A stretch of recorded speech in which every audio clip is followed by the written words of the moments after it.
ya. Assalamualaikum warahmatullahi wabarakatuh. Selamat pagi, Prof. Dr. Merti Karnati MPD. Dan selamat pagi, Bu Gelardo Ramesti KMPD. Dan selamat pagi teman-teman semua. Pada kali ini, kelompok 6 akan mempresentasikan materi pengawasan perkantoran. Adapun anggota dari kelompok 6 yang bernama dengan saya sendiri, Selve Eka Putri dengan NIM 1103624 109. Dan teman-teman saya, Saya sendiri Diki Dermawan dengan NIM 11036240114.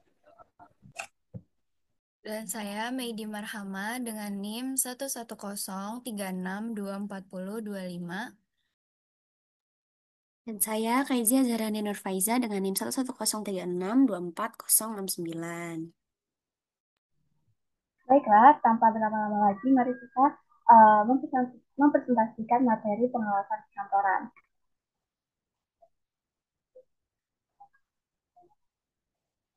Sebelum lebih jauh, kita harus mengetahui apa sih arti pengawasan dan pengertian perkantoran. Nah, menurut Lubis 1986, dalam Sari dan Mas Sofiati 2024, pengawasan mencakup aktivitas pemeriksaan untuk memastikan semua hal tercapai atau berlangsung sesuai dengan rencana yang telah ditetapkan berdasarkan petunjuk dan serta prinsip-prinsip yang telah ditetapkan bersama. Nah, tujuan dari pengawasan ini adalah untuk mengidentifikasi atau menemukan kelemahan agar diperbaiki dan mencegah terulangnya kesalahan.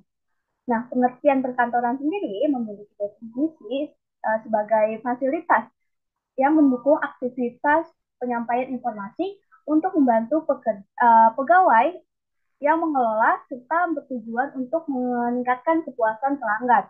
Nah, fungsi utama dalam ranah perkantoran adalah melayani aktivitas-aktivitas penting dalam sebuah organisasi yang dapat meliputi kegiatan produksi, proses belajar mengajar, dan lain-lain dalam Swinton dan Dewi 2020. Next. Nah, dengan demikian, arti pengawasan perkantoran itu bisa disimpulkan bahwa pengawasan perkantoran merupakan langkah untuk mengatasi, menilai, memperbaiki aktivitas administrasi dalam suatu organisasi demi memastikan efisiensi pengelolaan perusahaan atau lembaga. Nah, dengan adanya pengawasan yang baik, kegiatan perkantoran dapat berlangsung lebih efisien, tepat, dan sesuai dengan prosedur yang ditetapkan.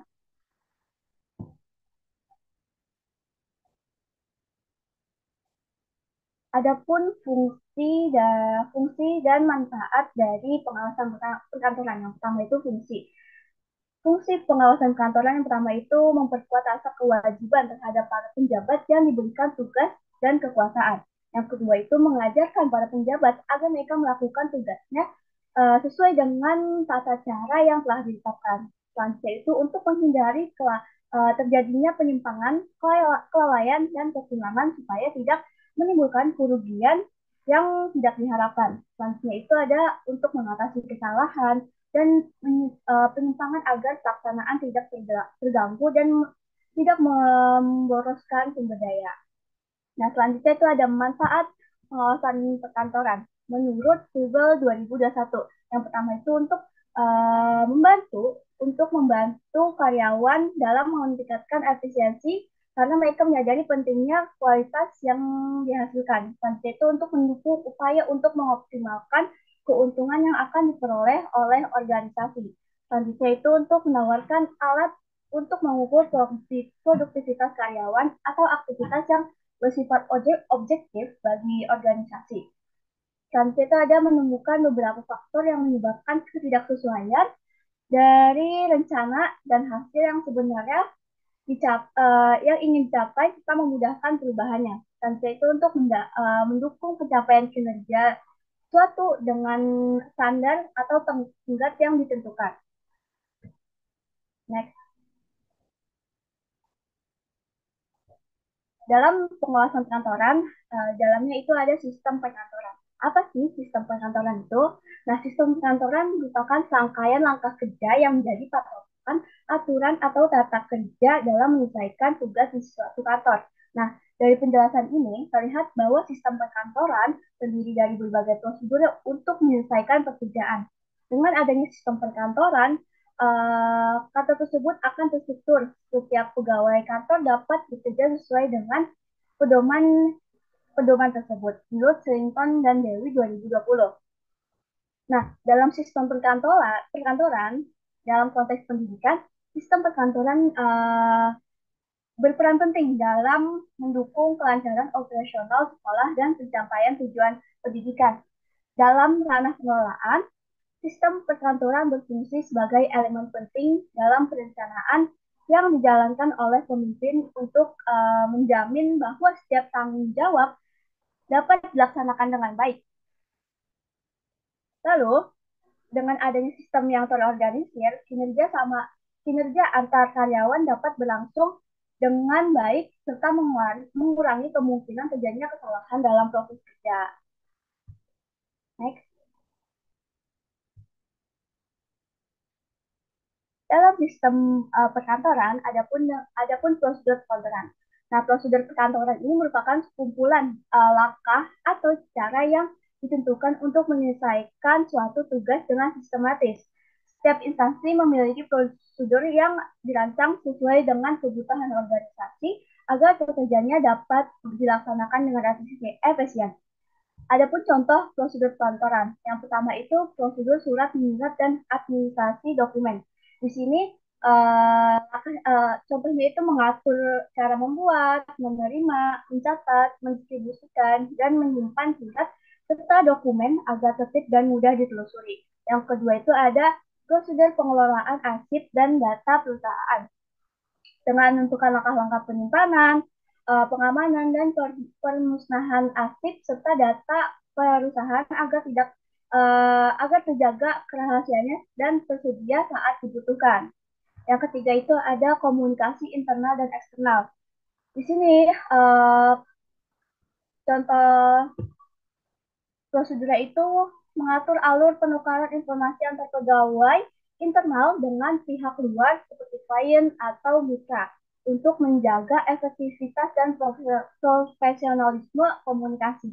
Yang terakhir itu ada prosedur pengelolaan keuangan kantor seperti meliputi pencatatan, pengeluaran, laporan, dan pengawasan anggaran kantor untuk menjamin keuangan berjalan secara transparan dan efisien. Selanjutnya, itu ada metode kerja perkantoran.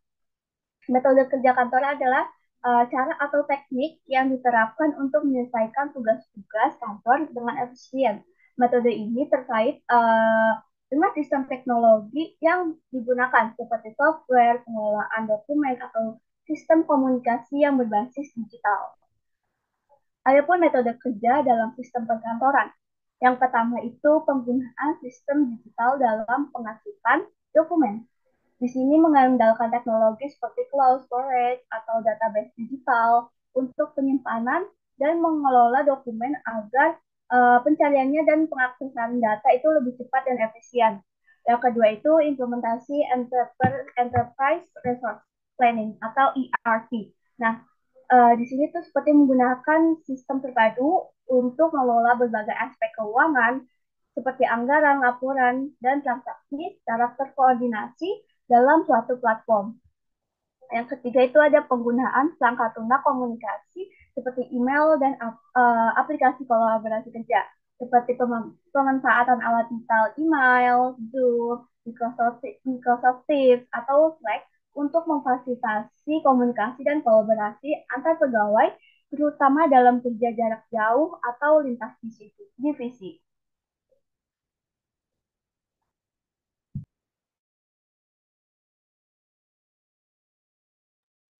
Oke, selanjutnya kita masuk ke materi Sistem Informasi Manajemen atau SIM. Sistem Informasi Manajemen merupakan salah satu aspek yang penting dalam proses perkantoran. Nah, SIM ini membantu organisasi dalam mengelola data dan informasi untuk mendukung pengambilan keputusan yang lebih baik.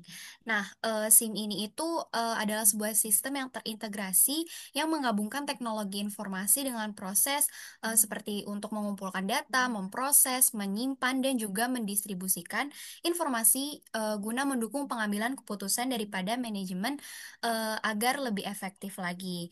Nah, di sini ada beberapa komponen utama dari sistem informasi manajemen, yaitu mencangkup terdiri dari 5, yaitu yang pertama perangkat lunak seperti aplikasi, terus sistem operasi pengelolaan data. Lalu yang kedua yaitu perangkat keras seperti komputer, server, dan juga infrastruktur dari teknologi. Selanjutnya jaringan atau koneksi yang menghubungkan daripada seluruh sistem itu sendiri. Lalu yang keempat yaitu prosedur atau aturan dan tata cara pengoperasian daripada sistem. Yang kelima selanjutnya itu adalah personel atau sumber daya manusia yang mengoperasikan daripada sistem informasi manajemen tersebut. Nah, di sini ada implementasi daripada sistem informasi manajemen itu terdiri dari 4. Yang pertama yaitu pengumpulan data atau yaitu mengidentifikasi dan juga mengumpulkan data dari berbagai sumber. Lalu yang kedua pemrosesan data, yaitu mengelola data mentah menjadi sebuah informasi yang berguna. Lalu yang ketiga yaitu penyimpanan data, yaitu menyimpan informasi dalam database yang terorganisir, dan yang terakhir yaitu distribusi informasi di mana menyampaikan informasi kepada pihak-pihak yang membutuhkan. Oke, selanjutnya nextnya yaitu sistem pengawasan kantor. Nah, pengawasan itu merupakan salah satu fungsi daripada manajemen yang diarahkan untuk memastikan apakah rencana yang diimplementasikan itu berjalan dengan sebagaimana mestinya dan mencapai tujuan yang ditetapkan atau tidak.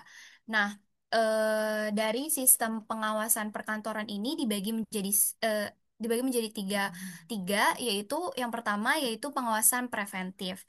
Nah, pengawasan preventif ini adalah pengawasan yang lebih kepada pendekatan proaktif yang bertujuan untuk mencegah masalah sebelum masalah itu terjadi, yaitu melibatkan pembuatan pedoman kerja, menetapkan peraturan, dan memberikan pelatihan kepada karyawan untuk mencegah kesalahan sebelum kesalahan itu terjadi, seperti misalnya penetapan SOP atau standar operasional kerja yang jelas.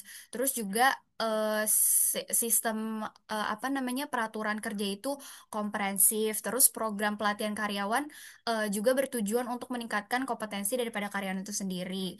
Lalu apa sistem otorisasi bertingkat itu untuk mencegah penyalahgunaan wewenang. Jadi intinya pengawasan preventif ini lebih kepada mencegah sebelum masalah atau penyimpangan daripada sistem perkantoran atau kegiatan kantor itu terlaksana gitu. Jadi mencegah. Lalu yang kedua yaitu pengawasan represif. Nah, pengawasan represif ini itu dilakukan setelah kegiatan itu selesai lalu mengevaluasi hasil kerjanya. Jadi dilakukannya itu dengan cara membandingkan hasil kerja dengan rencana awal, melakukan analisis terhadap penyimpangan serta mengevaluasi laporan kemajuan. Maksudnya kayak membandingkan hasil yang udah dilaksanakan di kegiatan kantor itu kayak hasil kerja yang aktualnya terus dibandingkan sama target atau tujuan daripada kegiatan kantor itu. Jadi dibandingkan lalu selanjutnya itu dianalisis nih apakah ada penyimpangan yang terjadi daripada sistem perkantoran itu sendiri. Terus juga selanjutnya setelah setelah dianalisis terus dievaluasi nih. Terus setelah dievaluasi bagaimana laporan tersebut berguna gitu untuk pengawasan perkantoran. Lalu juga setelah dievaluasi, lalu diberikan feedback untuk perbaikan mendatang. Jadi fungsi dari pengawasan juga di pengawasan kantor ini berguna gitu dalam sistem perkantoran itu sendiri gitu. Lalu yang ketiga yaitu pengawasan terstruktur. Pengawasan terstruktur ini yaitu pengawasan yang menggunakan basis teknologi, yaitu mencangkup pemantauan konsisten terhadap pelaksanaan aturan kerja melalui sistem berbasis teknologi seperti dashboard monitoring real time. Nah, maksudnya dashboard Dashboard monitoring real time itu maksudnya apa? Yaitu kayak menampilkan data secara real time, kayak sistemnya itu memantau penyajian data itu secara langsung dan terus-menerus, sehingga informasi itu selalu terbaru dan akurat gitu. Dan maka dari itu, apa namanya, sistem yang berbasis teknologi melalui dashboard ini masuk dalam sistem pengawasan terstruktur. Oke. Selanjutnya. Selanjutnya yaitu ruang lingkup pengawasan kantor. Nah, kalau tadi kita udah bahas tentang sistem daripada pengawasan kantor, sekarang kita bahas nih ruang lingkupnya apa aja sih dalam pengawasan perkantoran.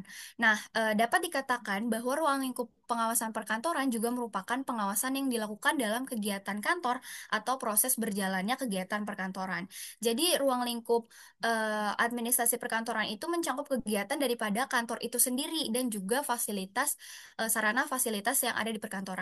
Nah, kegiatan daripada pekerjaan kantor tuh apa aja sih? Kegiatan dari pekerjaan kantor itu diantara itu berhubungan sama perencanaan, terus pengorganisasian, habis itu pengarahan dan juga pengawasan. Nah, atau sering disingkat sebagai POAK. Nah, di sini ada empat ruang lingkup daripada pengawasan perkantoran. Yang pertama kita bahas dari perencanaan perkantoran atau office planning. Nah, pengawasan perkantoran ini dimulai yang pertama daripada perencanaan. Nah, perencanaan itu proses menentukan arah kegiatan kantor itu sendiri dengan cara meninjau kembali faktor-faktor yang mempengaruhi tercapainya tujuan daripada kantor. Itu meliputi apa aja sih? Yang pertama, yaitu perencanaan gedung. Yang kedua, tata ruang kantor, terus penerangan atau cahaya, ventilasi, perlengkapan peralatan dan perabotan kantor, anggaran atau budgeting dari perkantoran, terus standar kualitas kerja dan sistem informasi telekomunikasi. Nah, perencanaan di sini juga bertujuan untuk memastikan rencana kerja itu disusun sesuai dengan metode yang tepat, terus diverifikasi kelengkapan dan keakuratan data perencanaannya, terus monitoring terhadap timeline yang sudah ditetapkan, dan juga evaluasi kesesuaian rencana dengan sumber data yang sudah disediakan, gitu. Itu yang pertama, perencanaan kantor. Lalu yang kedua yaitu pengorganisasian perkantoran atau office organizing. Nah, dalam aspek pengorganisasian pengawasan perkantoran itu meliputi pengaturan bagaimana fungsi organisasi dengan melaksanakan fungsi-fungsi daripada organisasi tersebut.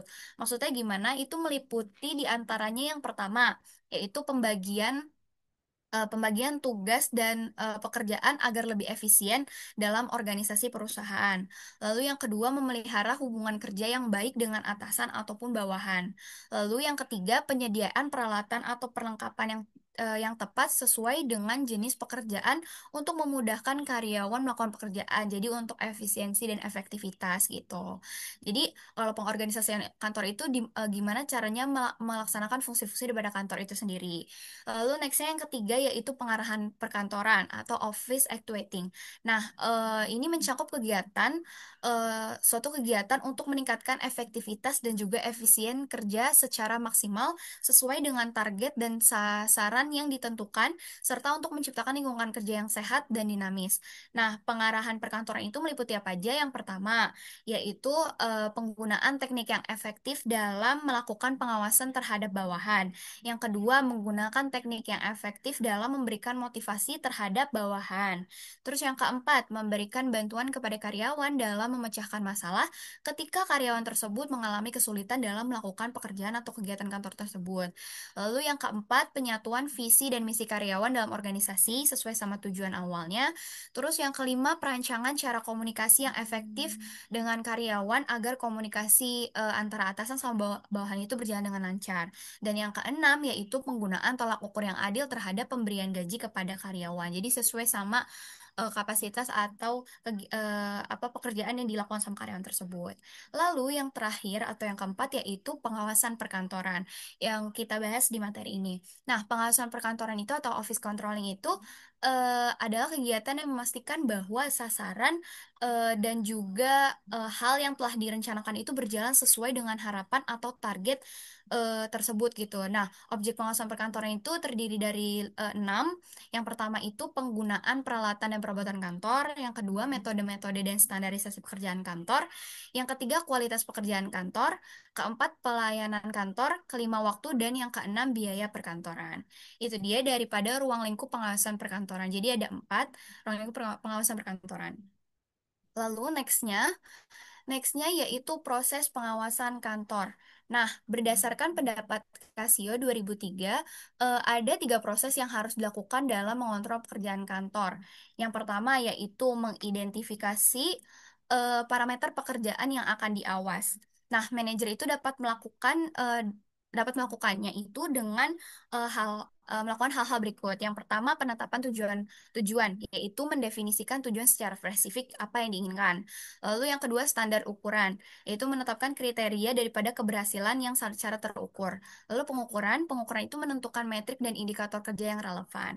Lalu yang kedua, poros pengawasan yaitu memfasilitasi kinerja yang hendak dicapai. Nah, ada beberapa hal yang bisa dilakukan, antara lain yang pertama, mengurangi hambatan yang ada. Yang kedua, menyiapkan sumber daya yang memadai untuk menyelesaikan pekerjaan. Selanjutnya, memberikan perhatian penuh terhadap rekrutan pegawai. Dan proses pengawasan yang terakhir yaitu motivasi pegawai dengan melakukan beberapa hal yang dapat dilakukan. Yang pertama, memberikan imbalan yang dihargai oleh pegawai. Lalu memberikan imbalan secara tepat. Jadi yang tadi udah aku bilang sesuai sama apa namanya kegiatan yang dilakukan atau apa namanya eh, atau sesuatu yang dilakukan sama kalian itu sendiri, jadi harus sesuai gitu. Oke, nextnya yaitu metode pengawasan kantor. Nah, metode pengawasan kantor ini eh, ada metode pengawasan kantor ini ada dua di sini, metode dan bahan yang digunakan dalam menjalankan pengawasan kantor, antara lain yang pertama yaitu laporan. Laporan itu merupakan dokumen tertulis yang menyajikan data dan analisis kinerja. Lalu yang kedua yaitu penelaahan, yaitu review mendalam terhadap proses dan hasil kerja. Terus survei atau infeksi, yaitu pengumpulan data melalui kuesioner atau pemeriksaan secara langsung. Dan yang terakhir yaitu wawancara, dialog langsung untuk mendapatkan informasi dan juga feedback. Itu dari metode dan bahannya. Lalu metode pengawasan kantor itu meliputi ada 9, teman-teman. Yang pertama yaitu pengawasan langsung. Pengawasan langsung maksudnya supervisor itu melakukan observasi langsung terhadap pekerjaan karyawan. Terus yang kedua, pengawasan tidak langsung. Ini kebalikannya, jadi pengawasan itu bisa melalui laporan, dokumen, atau sistem monitoring. Lalu selanjutnya pengawasan formal, yaitu mengikuti struktur hierarki daripada dan juga prosedur resmi daripada organisasi perkantoran itu sendiri. Lalu kalau informal sebaliknya yaitu pengawasan melalui interaksi dan informasi dan budaya kerja. Lalu selanjutnya pengawasan administrasi. Pengawasan administratif itu fokus kepada prosedur, kebijakan, dan juga tata kelola. Lalu eh, pengawasan teknis. Pengawasan teknis itu fokusnya kepada aspek teknis pekerjaan dan kualitas daripada output. Lalu selanjutnya pengawasan kuantitatif. Seperti namanya kuantitatif itu menggunakan data numerik dan juga statistik. Lalu kualitatif. Pengawasan kualitatif itu menilai melalui aspek kualitas dan juga kepuasan. Dan yang terakhir yaitu pengawasan alternatif. Nah, nextnya yaitu karakteristik daripada pengawasan kantor yang efektif. Nah, karakteristik pengawasan kantor yang efektif itu harus seperti apa sih? Yang pertama, akurat. Itu harus berdasarkan data yang tepat, terus juga valid gitu, objektif, dan juga jujur. Lalu yang kedua yaitu tepat waktu. Jadi harus tersedia tepat waktu agar nantinya nggak ada keterlambatan informasi gitu. Lalu selanjutnya objektif dan menyeluruh. Jadi harus nggak boleh ada bias personal atau berbasis personal, jadinya aspeknya tuh nggak relevan gitu. Lalu yang keempat yaitu terpusat pada titik pengawasan yang strategis. Jadi fokusnya sama area-area kritis yang memiliki dampak signifikan nih terhadap pencapaian daripada tujuan organisasi itu. Lalu yang kelima, realistik secara ekonomi. Maksudnya biaya pengawasan itu nggak boleh lebih besar daripada manfaat yang diperoleh daripada apa namanya kantor itu sendiri gitu. Lalu selanjutnya realistik secara organisasi, maksudnya itu harus sesuai dengan struktur, budaya, terus kapabilitas daripada organisasi, dan nggak boleh terlalu kompleks dan juga sulit diimplementasikan. Lalu selanjutnya terkoordinasi dengan aliran kerja. Maksudnya kayak prosesnya itu nggak boleh menghambat produktivitas dan juga operasional sehari-hari. Lalu fleksibel, itu pasti karena sistem pengawasan itu harus bisa beradaptasi sama lingkungan teknologi dan juga kebutuhan daripada organisasi itu sendiri. Yang kesembilan, bersifat petunjuk atau operasional, kayak harus memberikan pengarahan gitu yang jelas untuk perbaikan. Lalu yang terakhir yaitu diterima para anggota organisasi. Jadi harus bisa diterima sama seluruh anggota organisasi. Oke, nextnya. Nextnya proses pengawasan kantor. Nah, pengawasan merupakan fungsi manajemen yang penting nih teman-teman, karena menentukan apakah adanya penyimpangan dalam pelaksanaan daripada kegiatan kantor itu sendiri yang dilangsungkan pada suatu institusi atau organisasi. Nah, menurut Pak Levy 2022, pengawasan sangat diperlukan karena pada dasarnya manusia akan melakukan tindakan yang negatif bila dirinya tidak diawasi oleh pemimpin saat bekerja, seperti menunda waktu, bekerja tidak sepenuh hati, serta melakukan kecurangan-kecurangan, sehingga nantinya bakal berdampak pada tujuan yang tidak efisien dan juga efektif. Oke, nextnya bisa dilanjut oleh rekan saya.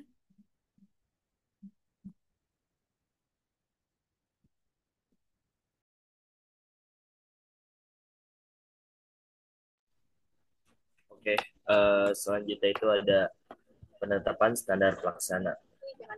Nah, pada penetapan standar pelaksana ini ada beberapa tahapan. Nah, tahap pertama dalam pengawasan adalah penetapan standar pelaksana. Standar ini mengandung arti sebagai suatu satuan pengukur yang dapat digunakan sebagai patokan untuk penilaian hasil-hasil, tujuan, sasaran, kuota, dan target pelaksanaan dapat digunakan sebagai standar.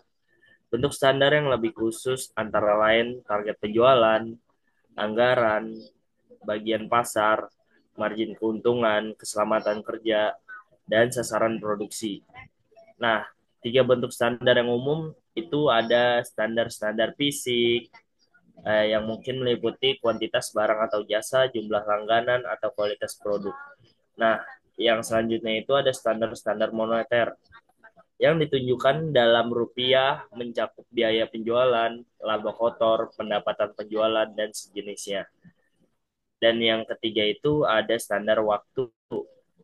Nah, standar waktu ini meliputi kecepatan produksi atau batas waktu pekerjaan yang harus diselesaikan. Nah, setiap tipe standar tersebut itu dapat dinyatakan dalam bentuk-bentuk hasil yang dapat dihitung. Ini memungkinkan manajer untuk mengkomunikasikan pelaksanaan kerja yang diharapkan kepada para bawahan secara lebih jelas, dan tahapan-tahapan lain dalam proses perencanaan dapat ditangani dengan lebih efektif. Nah, dalam proses pengawasan juga ada juga penentuan pengukuran pelaksanaan kegiatan. Nah, penetapan standar pengukuran dalam sistem monitoring atau pelaksanaan kegiatan itu ditentukan pelaksanaannya kegiatannya nyata. Oleh karena itu, tahap kedua dalam pengawasannya adalah menentukan pengukuran pelaksanaan kegiatan secara tepat. Misalnya timbul beberapa pertanyaan yang penting. Berapa kali pelaksanaan seharusnya diukur setiap jam? Terus juga harian, mingguan, dan bulanan. Terus, apa pengukuran yang akan dilakukan? Laporan tertulis, inspeksi visual melalui telepon. Terus siapa yang akan terlibat seperti manajer, staf kah, atau kepala departemennya kah? Lalu pengukuran ini sebaiknya mudah dilaksanakan dan tidak mahal serta dapat ditetapkan kepada para karyawan. Boleh di next.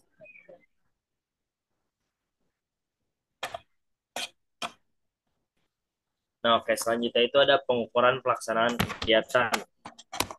Nah, setelah pengukuran dan sistem monitoring ditentukan, pengukuran pelaksanaan dilakukan sebagai proses yang berlangsung dan terus-menerus. Ada berbagai cara untuk melakukan pengukuran pelaksanaan. yaitu yang pertama itu ada pengamatan, lalu ada laporan-laporan baik lisan dan juga tertulis, lalu ada metode-metode otomatis, dan yang terakhir itu ada inspeksi dan pengujian tes atau dengan pengambilan sampel. Banyak perusahaan sekarang mempergunakan pemeriksa internal auditor sebagai pelaksanaan pengukuran. Jadi diukurnya sama anggota yang ada di internal perusahaannya juga. Nah, selanjutnya itu ada perbandingan pelaksanaan standar evaluasi. Tahap kritis dari proses pengawasan ini adalah perbandingan pelaksanaan nyata dengan pelaksanaan yang direncanakan atau standar yang telah ditetapkan. Walaupun tahap ini paling mudah dilakukan, tetapi kompleksitas dapat terjadi pada saat mengimplementasikan adanya penyimpangan atau deviasi. Nah, penyimpangan-penyimpangan ini harusnya dianalisa untuk menentukan mengapa standar tidak dapat dicapai. Hal ini menunjukkan bagaimana pentingnya bagi pembuat keputusan untuk menidentifikasi penyebab-penyebab terjadinya penyimpangan. Boleh di next.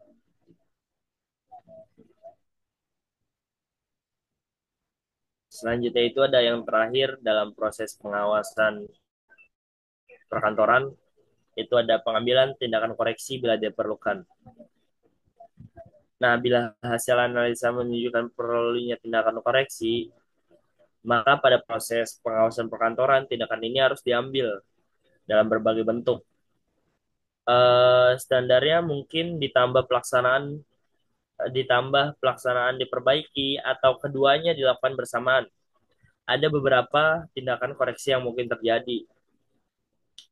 Nah, yang pertama itu ada mengubah standar mula-mula barangkali terlalu tinggi atau terlalu rendah. Jadi kualitasnya itu barangkali terlalu tinggi atau malah sangat rendah. Lalu yang kedua itu ada mengubah pengukuran pelaksanaan. Inspeksi terlalu sering frekuensinya atau kurang, atau bahkan mengganti sistem pengukuran.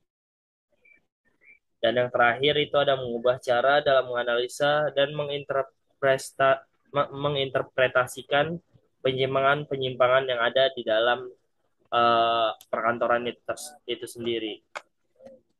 Oke, boleh di next.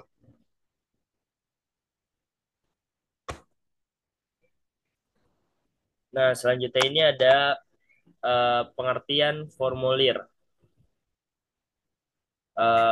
Dalam penjelasannya, formulir itu merupakan selembar kertas atau lebih yang digunakan untuk mencatat kegiatan kantor yang bersifat repetitif atau berulang-ulang.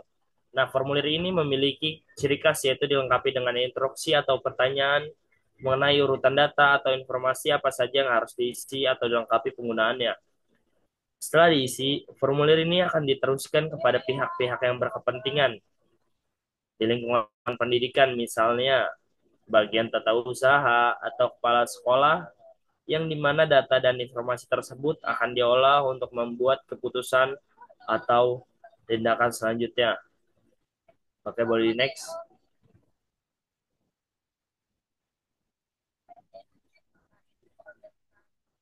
Nah, di sini ada eh, tujuan dari formulir. Oke, jadi tujuan dari formulir ini itu lebih ringkasnya dapat menciptakan keseragaman atau standarisasi pekerjaan, lalu memudahkan pengklasifikasian data, lalu juga dapat menyederhanakan pengarsipan, lalu ada memfasilitasi kontrol prosedur atau alur kerja. Terus juga formulir ini bisa menjadi alat untuk memberi instruksi, alat perencanaan, dan untuk pengendalian dan evaluasi. Lalu yang selanjutnya itu ada manfaat formulir. Mengurangi kesibukan.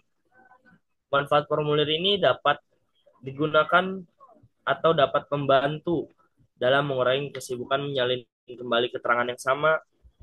Terus juga ada mengadakan keseragaman atau pembakuan kerja, mempermudah pengklasifikasian data, mempermudah tata kerja, alat pemberian instruksi, alat perencanaan, dan alat untuk pengawasan dan evaluasi.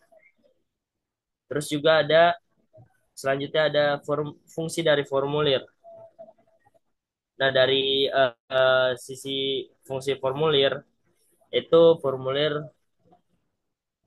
dapat di dapat dikasih tahu sebagai berikut. Nah, fungsi formulir ini bisa mencari informasi spesifik, terus juga dapat mengumpulkan data yang sama per kategori, juga dapat mengungkapkan informasi yang sama dan di bagian yang berbeda, menjadi bukti fisik sebagai dasar pedoman kerja, terus juga menetapkan tanggung jawab atas terjadinya transaksi bisnis. Nah, formulir ini juga dapat mencatat data transaksi, terus juga mengurangi kebingungan pesan dibandingkan dengan penyampaian secara lisan. Dan yang terakhir, fungsi dari formulir ini bisa menjadi media komunikasi antara individu, bagian, dan juga organisasi. Oke, boleh di next.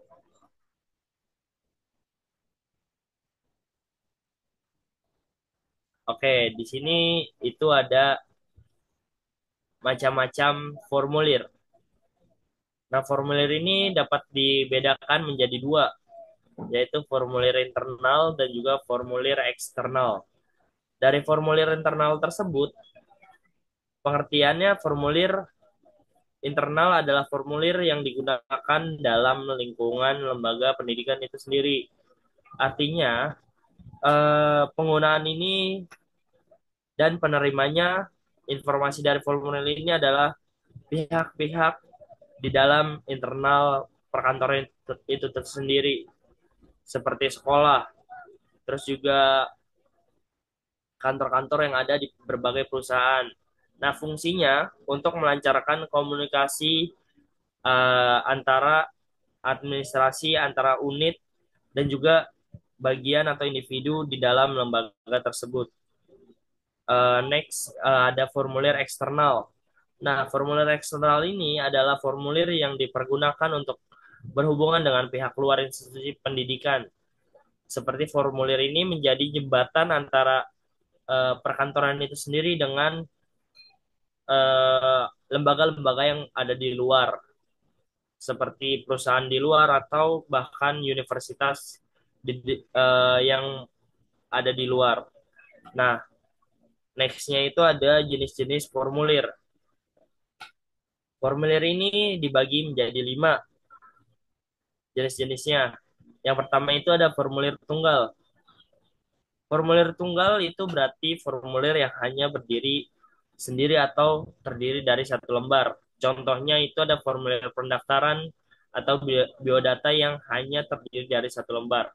Lalu ada formulir stub type. Nah, formulir yang memiliki bagian kecil stub yang dapat dipotong atau disobek. Stub biasanya dapat disimpan oleh pihak yang mengisi formulir dan pihak pengelola, seperti kantor atau sekolah. Nah, contohnya ini formulir bukti pembayaran SPP, terus juga ada formulir pengambilan ijazah, terus juga ada formulir pengambilan barang. Dan yang ketiga itu ada formulir continuous stub type. Nah, hampir sama dengan stub type, tapi formulir ini disusun secara continuous, berkesinambungan, berkelanjutan, dan setiap lembarnya memiliki stub atau potongan-potongan kecil. Lalu formulir ini dicetak khusus di print matrik dengan jumlah yang banyak. Nah, contohnya itu ada slip gaji guru yang dicetak secara massal. Yang keempat itu ada formulir kipas. Formulir kipas ini disusun berlipat-lipat seperti kipas, cocok untuk data banyak. Nah, contohnya itu ada laporan data siswa atau daftar nilai. Dan yang terakhir itu ada formulir continuous semi-strip. Nah, formulir continuous semi-strip ini berarti formulir yang berkelanjutan atau semi-strip, atau sebagian bisa disobek dan sebagian tidak bisa dan dapat disimpan. Contohnya formulir absensi siswa yang sebagian bisa disobek dan diserahkan kepada guru, dan formulir permintaan barang yang sebagian dapat disobek dan diserahkan ke bagian sarana prasarana atau gudang. Oke, selanjutnya dijelaskan oleh teman saya.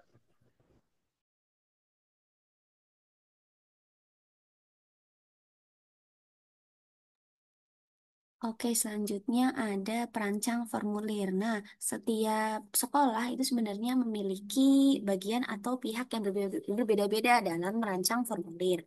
Nah, tapi perancang formulir ini bisa dikategorikan menjadi dua, yaitu yang pertama individu. Nah, individu ini misalnya ada sekretaris, terus ada pegawai atau salah seorang pengguna yang memiliki kompetensi atau memiliki keahlian dalam bidang desain formulir. Nah, selanjutnya yang kedua itu ada kelompok yang dimana kelompok ini bisa dibuat oleh analisis sistem, work simplification, spesialis, percetakan, bagian administrasi atau bagian lain dan wakil dari bagian-bagian yang berkepentingan terhadap formulir tersebut.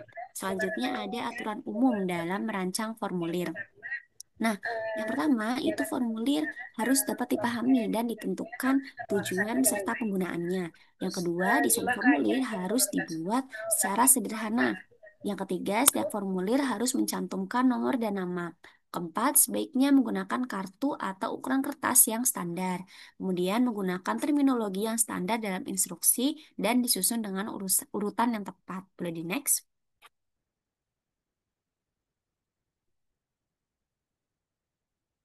Selanjutnya ada bagian-bagian penting dari formulir. Yang pertama itu ada pendahuluan. Nah, pendahuluan ini biasanya berisi identitas perusahaan atau sekolah, kemudian tanggal dibuat atau ditandatangani, nomor formulir, tujuan, dan juga judul. Kemudian yang kedua ada tempat pengisian atau pencatatan, yang dimana itu bisa berupa kolom atau juga tabel yang dapat diisi, yang dimana dia itu terdapat instruksi atau pertanyaan mengenai data yang harus diisi. Kemudian ada penutup. Nah, penutup ini bisa berupa tanggal yang dibuat. Kalau misalkan tanggalnya ini belum dicantumin di pendahuluan, kemudian ada tanda tangan dan juga instruksi tambahan jika ada. Boleh di next? Nah, setelah formulir pengawasan ini diisi, maka langkah selanjutnya adalah menyusun laporan pengawasan. Nah, laporan pengawasan ini memiliki fungsi sebagai dokumen resmi yang dimana merangkum temuan selama proses pengawasan, kemudian dianalisis sesuai dengan pelaksanaan kegiatan yang telah terjadi dan juga sesuai dengan standar yang telah ditetapkan. Kemudian dilengkapi juga dengan rekomendasi perbaikan jika diperlukan. Nah, laporan ini memiliki arti yaitu alat komunikasi tertulis yang memuat hasil pengolahan data dan informasi yang memberikan kesimpulan atau rekomendasi atas fakta-fakta atau keadaan-keadaan yang telah diselidiki sebelumnya. Lalu di next. Nah, laporan ini memiliki 5 tujuan, yaitu memantau dan mengendalikan kegiatan, membantu mengimplementasikan kebijakan dan prosedur yang telah ditentukan, memenuhi persyaratan, mendokumentasikan kegiatan, serta pedoman untuk persoalan tertentu. Nah, eh, laporan ini juga memiliki 5 fungsi. Yang pertama, sebagai pertanggungjawaban dan pengawasan, penyampaian informasi, bahan pengambilan keputusan, alat untuk membina kerjasama, pengertian dan koordinasi antar bagian atau unit lain, dan juga yang terakhir sebagai alat untuk memperluas ide dan tukar-menukar pengalaman. Boleh di next? Selanjutnya ada jenis-jenis laporan. Nah, jenis laporan itu ada 4 ya, yaitu formal, informal, berdasarkan undang-undang, dan juga rutin. Nah, kita ke yang pertama dulu. Jadi laporan formal ini adalah laporan yang disusun secara terstruktur dan dia ini memiliki format yang jelas dan disampaikan secara resmi. Nah, sedangkan laporan informal ini biasanya ditulis oleh perorangan dalam sebuah institusi pendidikan dan di mana seringkali berkaitan dengan peristiwa-peristiwa khusus atau situasi yang mendadak gitu. Dan laporan ini sifatnya itu lebih fleksibel, terus juga cepat dan tidak terikat dalam format baku yang ketat gitu. Tapi tetap penting gitu dalam menyampaikan informasi secara cepat. Selanjutnya ada laporan berdasarkan undang-undang. Nah, jenis laporan ini adalah laporan yang dimana diwajibkan oleh peraturan atau undang-undang. Nah, contoh yang paling umum ini adalah laporan penggunaan dana BOS atau bantuan operasional sekolah yang dimana laporan ini harus dibuat dengan sangat teliti dan sesuai dengan standar akuntansi dan juga regulasi yang berlaku karena laporan ini akan diaudit dan juga dipertanggungjawabkan secara hukum. Dan yang terakhir yaitu ada laporan rutin. Nah, laporan ini berhubungan dengan masalah-masalah pokok operasional yang dimana disusun atau dibuat dan juga dilaporkan secara berkala gitu atau pada waktu-waktu tertentu. Dan laporan rutin ini biasanya tuh ada laporan harian, laporan mingguan atau bulanan kayak gitu. Nah, terus ada teknik menulis laporan. Yang pertama, laporan itu harus objektif. Artinya, laporan ini harus disusun berdasarkan fakta-fakta dan juga hasil peninjauan, percobaan, inspeksi atau penelitian. Jadi, laporan ini bukan hanya sekedar ide atau pendapat. Tuh, nah kedua itu gaya bahasa harus disesuaikan dengan pembacanya. Dan yang ketiga, bahasa yang dipakai harus disesuaikan dengan subjek. Laporan harus ilmiah dan tidak berlebih-lebihan. Yang keempat, terdapat daftar bagian-bagian grafik yang harus diberi nama dan juga diberi penjelasan. Berarti next. Oke, selanjutnya ada bagian-bagian dari laporan. Bagian-bagian laporan yang pertama itu ada sampul laporan. Nah, sampul laporan ini mencakup judul, penulis, identitas perusahaan atau sekolah, tujuan atau alasan laporan tersebut diajukan, dan juga informasi lain yang dianggap perlu. Yang kedua itu ada abstrak, daftar isi, gambar, daftar tabel, dan daftar lampiran. Kemudian pendahuluan yang terdapat latar belakang masalah, tujuan penilaian, tujuan studi, waktu dan tempat, kerangka pemikiran, metode yang dipakai, dan lain-lain. Kemudian pembahasan yang berisi data, fakta, pengolahan data menjadi informasi, dan juga analisis serta pandangan. Yang keenam itu ada kesimpulan dan saran. Kemudian ada sumber referensi dan juga lampiran secukupnya. Boleh di next?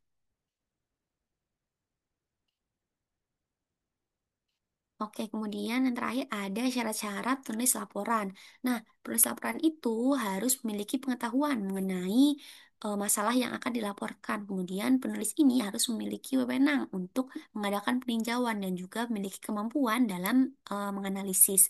Kemudian yang ketiga, penulis ini harus mempunyai pertimbangan yang sehat tanpa prasangka perseorangan. Jadi penulis ini tuh harus netral gitu, nggak boleh memihak sama salah satu pihak.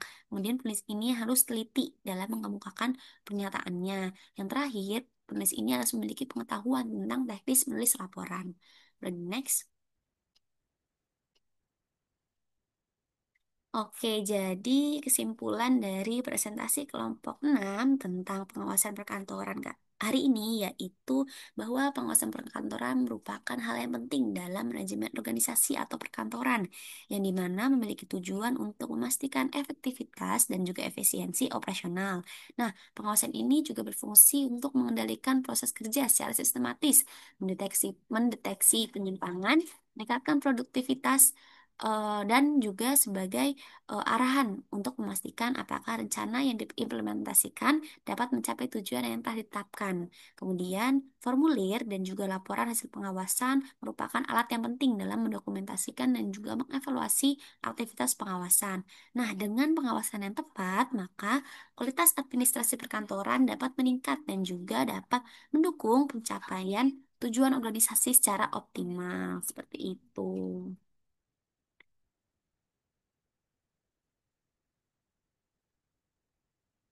Oke, mungkin sekian presentasi atau penjelasan dari kelompok 6 terkait materi pengawasan perkantoran dari mata kuliah manajemen perkantoran. Sebelumnya kami mengucapkan mohon maaf apabila ada salah kata atau perbuatan, dan terima kasih.